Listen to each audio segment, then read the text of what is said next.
Monsieur Lambolé, bonsoir, j'espère que vous allez bien. Nous voilà pour notre module 3 déjà, ça va très vite.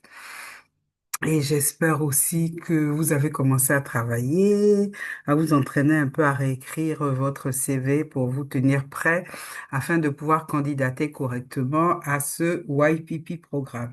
Alors, sans plus tarder, Monsieur Lambolé, nous allons commencer.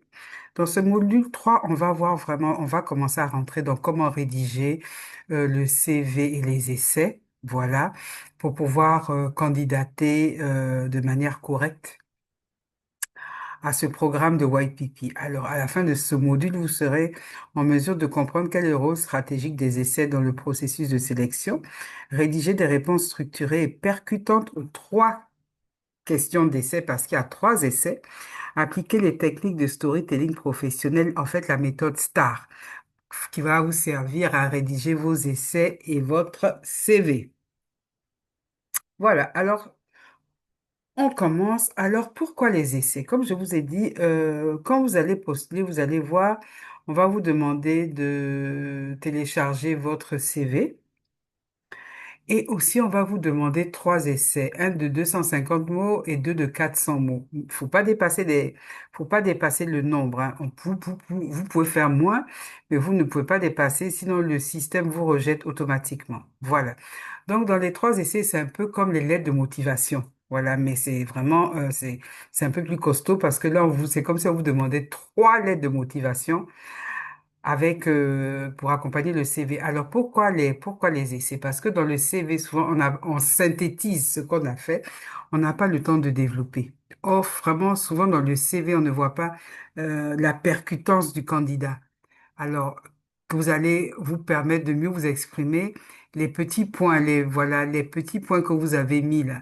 Vous serez vraiment en mesure de développer ça vraiment en étoffant, en donnant plus de contenu, voilà, pour que la banque vous situe mieux. Parce qu'on peut être commercial, mais il y a beaucoup, vous êtes d'accord avec moi qu'il y a beaucoup de genres de commercial. Alors, ça va démontrer d'abord votre motivation, votre cohérence et votre capacité d'analyse. Alors, sur quoi on va vous juger? On va vous juger sur la clarté, la manière dont vos écrits sont clairs, l'alignement avec la mission, avec les objectifs vraiment de ce programme de YPP, de l'originalité et la concision. Voilà. Alors, on va voir maintenant le premier essai. Le premier essai qui est la qualification pour le programme. Qu'est-ce qui vous qualifie? Pourquoi vous vous sentez qualifié pour postuler à ce programme de YPP? Là, on vous demande 250 mots. L'objectif, c'est quoi? C'est de montrer votre adéquation technique et sectorielle, de montrer votre compétence, tout simplement, vos compétences techniques en relation avec le secteur dans lequel vous allez postuler. Par exemple, si vous allez postuler, je ne sais pas, pour être commercial, ça c'est le sectoriel. Maintenant, les techniques, il faut savoir faire des analyses, il faut savoir argumenter, il faut savoir communiquer avec les équipes, communiquer avec les clients, ça ce sont vos compétences. Voilà. Et les points clés à couvrir aussi, vous allez donc parler de de vos expériences ciblées, de vos compétences et bien sûr de vos diplômes. Voilà. Donc, la question, en fait, c'est en 250 mots moins, décrivez vos qualifications pour le programme de travail que vous avez choisi en étant aussi précis que possible. Donc, voilà, ça, c'est la question que l'on va vous poser. Le deuxième essai, c'est quoi? C'est pour démontrer votre motivation et l'engagement envers la mission. Contrairement à la qualification, il faut montrer que vous êtes motivé et que vous montrez un certain engagement envers la mission de la Banque mondiale. Donc, bien sûr, il faut que vous cherchiez quelle est la mission de la Banque mondiale ou bien même à moindre échelle, quelle est la mission du département dans lequel vous allez travailler. Donc, c'est pour vérifier si vous êtes vraiment aligné. Vous avez un alignement personnel avec les objectifs. Peut-être que vous, votre objectif en étant commercial, c'est de gagner beaucoup d'argent. Tandis que une des missions principales de la Banque mondiale, c'est de réduire la pauvreté. Donc, vous voyez que là, il n'y a pas d'alignement entre vous devenir riche et puis rentrer là-bas, vous occuper de réduire la pauvreté. C'est vrai, réduire la pauvreté, vous allez me dire, c'est une sorte de richesse. Mais vous, vous cherchez la richesse personnelle, vous ne recherchez pas la richesse du bien commun. Donc, vous voyez là qu'il y a, ben, il y a pas d'alignement.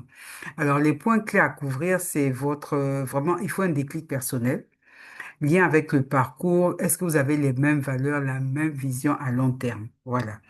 Alors là, ici, c'est 400 mots. Donc vous allez devoir expliquer votre motivation. Qu'est-ce qui vous motive à postuler au programme de YPP? Quel est votre engagement vers la mission et la vision? Voilà, est-ce que vous vous engagez vraiment à réduire la pauvreté? Et dans quel sens? Parce que tout le monde lui dit, oui, j'en ai marre, pour moi, c'est réduire la pauvreté. Mais comment? Qu'est-ce que vous faites pour réduire la pauvreté? Ainsi que la manière dont votre conduite professionnelle incarne nos valeurs communes.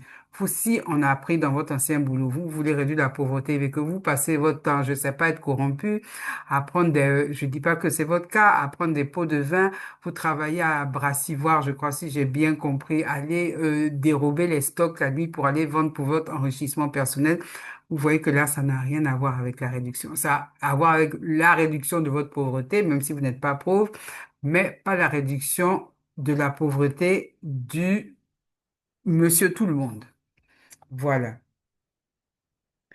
Le dernier essai, c'est la contribution potentielle. Toujours 400 mots. Contribution potentielle. Vous, quelle est la valeur ajoutée? Qu'est-ce que vous, dans votre être intérieur, de votre caractère, avec vos expériences, qu'est-ce que vous allez apporter en plus à la Banque mondiale? Quelle est votre valeur ajoutée maintenant et pour le futur? En quoi votre présence va faire que la Banque mondiale va être meilleure? Quel est le rôle que vous allez apporter? Alors, vous allez parler d'ici des exemples d'impact que vous avez fait, des approches collaboratives, votre vision d'avenir. Exemple d'impact, par exemple, à Brassivoire, qu'est-ce que vous avez fait pour améliorer les choses? Peut-être vous êtes venu trouver un secteur commercial où il n'y avait pas de KPI, rien n'était mesurable, mais vous avez mis, par exemple, des outils pour que l'on puisse mesurer les progrès, mesurer les ventes, mesurer les actions qui sont faites sur le terrain. Voilà. Donc, c'est de ça qu'il s'agit, c'est ça qu'on veut voir. D'accord? Ensuite, quand et vous allez rédiger ces trois essais, il y a une méthode, il y a une technique. Excusez-moi, il y a une technique pour pouvoir rédiger donc ces essais. Et ça, c'est la méthode STAR. Donc, je vais juste m'arrêter là pour que puissiez réfléchir, méditer un peu sur les trois essais. Ne vous inquiétez pas.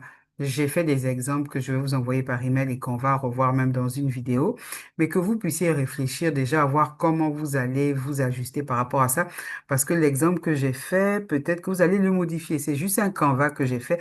Voilà pourquoi on ne vous a pas envoyé les vidéos rapidement parce que l'équipe technique là était en train de travailler dessus.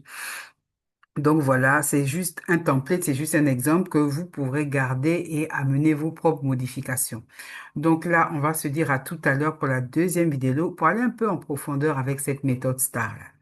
Donc à tout à l'heure pour la deuxième vidéo.